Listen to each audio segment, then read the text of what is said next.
A existência de Deus. Uau!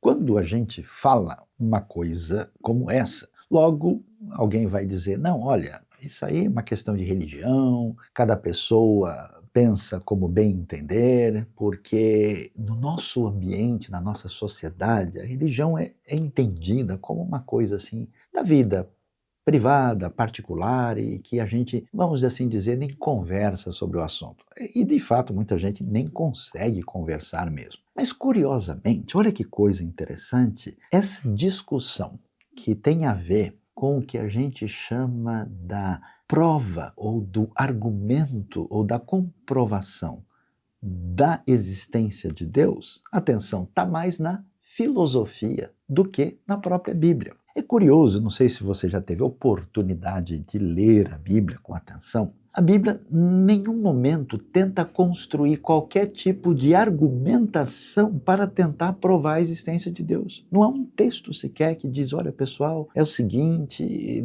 temos que entender que a existência de Deus faz sentido. Inclusive, a Bíblia nem fala nessas categorias, ela mais, vamos dizer assim, fala que Deus é do que propriamente ficar falando sobre a existência. Quando você abre o primeiro texto da Bíblia, ele diz, no princípio Deus criou os céus e a terra, e a ideia é que o divino, essa realidade do sagrado, é um ponto de partida que faz parte da realidade humana, está presente na história, na cultura a priori. Então não existe isso. Há dois salmos, Salmo 14, 53, que diz que uma pessoa tenta negar a Deus geralmente por uma questão de não se sentir bem consigo mesma em termos de culpabilidade e de um caminho complicado da sua própria consciência. Então, essa discussão sobre a existência de Deus vem da filosofia. Olha que coisa interessante. O primeiro filósofo assim, que merece uma discussão assim, mais detalhada, que vai falar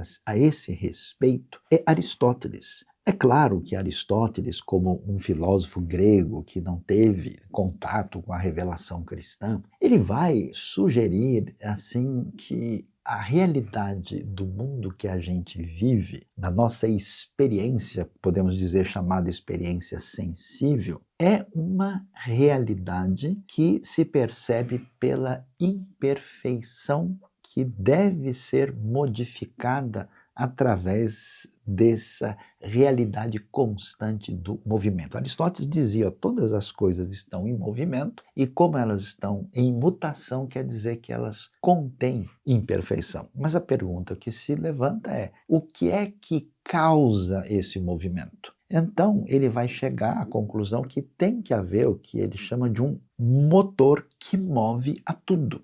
Então, toda a realidade que está caminhando na direção de uma perfeição maior está sendo movida por um motor. Agora, se esse motor que a tudo move está trabalhando o caminho do aperfeiçoamento, esse motor não pode se mover, porque movimento é imperfeição. Então, Aristóteles conclui o quê? Que Deus é o motor imóvel que a tudo movimenta. Então é claro que o Deus de Aristóteles é quase que um Deus visto do ponto de vista quase como uma máquina, não é um Deus pessoal como na revelação cristã, como o conceito judaico cristão da divindade não passa por aí. Mas é interessante que essa experiência do sagrado na tradição bíblica e hebraica, e esse encontro com a filosofia grega, particularmente de Aristóteles e Platão, trouxe um caminho na Idade Média com dois assim expoentes que marcaram a história da filosofia por séculos e podemos dizer por milênios. E aí nós estamos falando tanto de Agostinho como de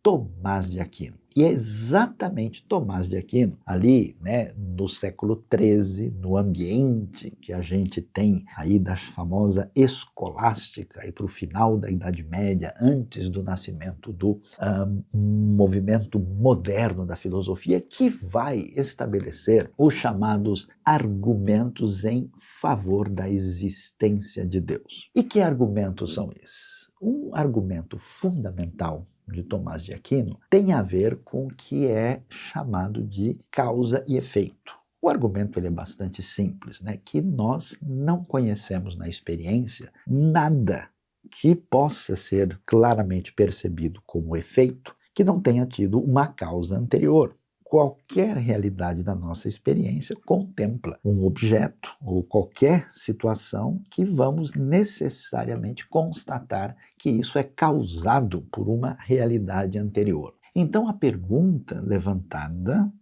por Tomás de Aquino, numa espécie de sintonia com esse pensamento aristotélico, era bastante simples. Ele vai dizer que Deus é a causa suprema, é a causa primeira, porque nós temos que retroceder a partir de todos os efeitos que conhecemos, as suas causas anteriores, até chegar, podemos dizer assim, a uma causa original, a causa primeira. E, consequentemente, essa causa primeira, que tem a ver com toda a realidade, que a gente pode fazer uma sintonia com a ideia de criação da própria Escritura, necessariamente chega a uma referência primeira, porque é impossível que toda a realidade de causas menores e tantos efeitos decorrentes não dependa da chamada causa primeira. Continuando, Tomás de Aquino vai elaborar uma outra maneira de falar da existência de Deus. Ele vai falar claramente que tudo que nós conhecemos deve ser entendido a partir de uma descrição ontológica, ou seja, em tudo que há, nós devemos e podemos detectar o que nós chamamos do ser. Mas acontece que todo ser, na sua essência, o que garante a sua ontologia, o que garante essa essência. Então, Tomás de Aquino vai argumentar e vai dizer o seguinte: olha, os seres que nós conhecemos são seres, na definição do grande filósofo medieval, são seres contingentes, ou seja, eles não têm em si mesmos a razão de ser que garante, digamos, o que são. Consequentemente, ele vai dizer o seguinte: olha, é necessário que a gente compreenda que, por definição, né, se estamos falando dessa realidade, é preciso que haja um ser que não dependa de nada, que seja aquilo que ele vai chamar de ser necessário, enquanto os outros são definidos como seres contingentes. Então, através desse chamado argumento ontológico, Tomás de Aquino define Deus como o ser necessário e, portanto, inescapável dentro de uma compreensão racional da realidade. E prosseguindo, ainda há um outro argumento muito interessante e significativo que aparece, né, no pensamento de Tomás de Aquino e que historicamente sempre tem sido trabalhado aí na discussão daquilo que envolve a perspectiva teísta com a perspectiva de oposição. É bem importante dizer que em toda a história humana, o ateísmo filosófico ele é uma novidade, uma coisa que nunca existiu de maneira significativa em tempos antigos e, de certa forma, ele marca muito a experiência europeia recente, especialmente com a sua decepção com a religião organizada. Mas ele prossegue e vai fazer o seu argumento a respeito da perfeição. E ele olha então e diz: olha, nós conhecemos todas as coisas, as realidades presentes que estão diante de nós e que em tudo que a gente observa, a gente percebe essa realidade de imperfeição. Mas, no entanto, a nossa mente sempre imagina e é capaz de pensar numa realidade que envolve uma perfeição. E a pergunta é: por que que a gente pode conceber esse tipo de ideia? Por que que a realidade, vamos dizer, da perfeição se encaixa com a expectativa do nosso entendimento? Então, a partir dessa percepção do mundo marcado pelas imperfeições e que há a necessidade de uma realidade que seja fundamentação de tudo, que esteja na condição de perfeição absoluta, ele vai dizer que essa perfeição só é pertinente à realidade de Deus. Tomás de Aquino vai prosseguir na sua argumentação. Deus não é somente a causa suprema, não é só o ser necessário, não é somente aquele único que pode ter toda perfeição, né? Já que nós temos tantos seres de perfeição limitada e é necessário que venhamos a conceber a perfeição absoluta, mas também ele vai argumentar a partir de uma compreensão que ele vai chamar de inteligência ordenadora. Uma avaliação simples daquilo que a nossa experiência sensível nos permite contemplar, nós vamos observar essa realidade de harmonia e de organização do universo, toda essa relação extraordinária que está presente no mundo à disposição dos nossos sentidos e da nossa percepção da realidade. E o argumento de Tomás de Aquino é o seguinte: não é possível conceber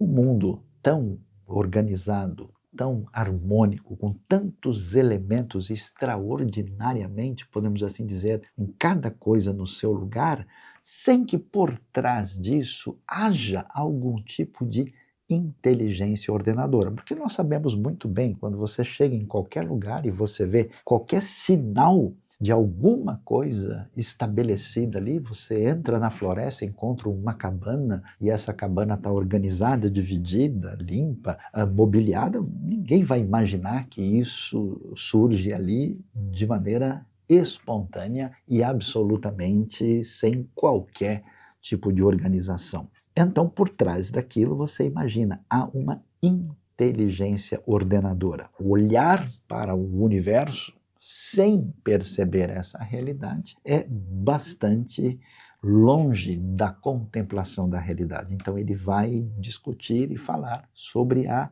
necessidade de se conceber uma inteligência ordenadora. É tão interessante, isso me lembra do famoso dito de François-Marie Arouet, o famoso Voltaire, que dizia, né, que contemplando os céus, que ele observava como funcionava de maneira impressionante esse grande relógio perfeito e que em vão ele queria crer que não existisse um relojoeiro por trás disso. E finalmente, claro, Tomás de Aquino, em sintonia com Aristóteles, vai retomar o famoso argumento da causa primeira, a causa que tem a ver, né, com essa realidade, e ele vai ampliar essa ideia e vai chamar isso de Deus ser aquele motor que a tudo move.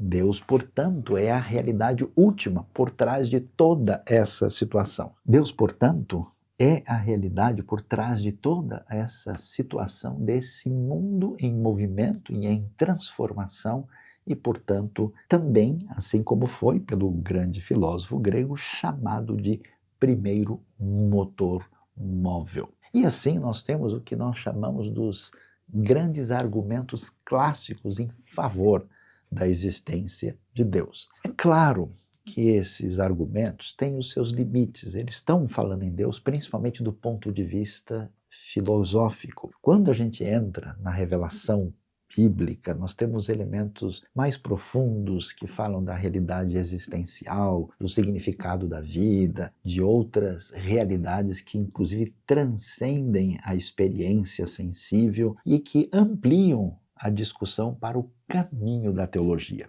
De qualquer maneira, mesmo com todo o caminho da história da filosofia, esses argumentos permanecem como um grande desafio para quem pode ver toda essa ordenação, toda essa organização do universo, todos esses detalhes que apontam para uma inteligência ordenadora, por uma realidade que é a causa primeira. Queira a pessoa dar o nome que quiser, é muito difícil, do ponto de vista filosófico, mediante a observação da experiência mais simples diante da realidade sensível, não entender que há uma realidade por trás de toda a grandiosidade que existe na natureza, no universo, ou seja, na criação. Boa reflexão, falando de filosofia, teologia e religião, é com o seu amigo Sayão.